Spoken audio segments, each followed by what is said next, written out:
करंजाड येथील 2,29,50,000 रुपयांच्या जमीन फसवणूक प्रकरणात पनवेल शहर पोलिसांनी मोठी कारवाई करत 5 आरोपींना अटक केली आहे।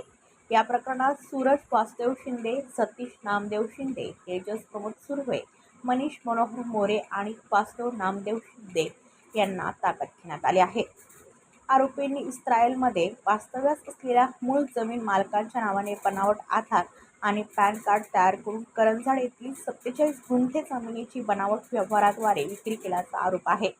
गोव्यासह विविध राज्यात शोध मोहीम राबवून आरोपींना अटक करण्यात आली असून त्यांच्याकडून बनावट कागदपत्रेही जप्त करण्यात आली आहेत। या प्रकरणाचा तपास पोलीस उपायुक्त रश्मी नांदडकर, सहाय्यक पोलीस आयुक्त भाऊसाहेब फुले आणि वरिष्ठ पोलीस निरीक्षक बाळा कुंभार यांच्या मार्गदर्शनाखाली सुरू असून या रॅकेटमध्ये आणखी कोणाचा सहभाग आहे का याचा तपास पोलीस करीत आहेत। ब्युरो रिपोर्ट पनवेल वार्ता न्यूज। आपल्या परिसरातील बातम्या आमच्यापर्यंत पोहोचवण्यासाठी स्क्रीनवर दिलेल्या क्रमांकावर संपर्क साधू शकता। दूरध्वनी क्रमांक 8652414343।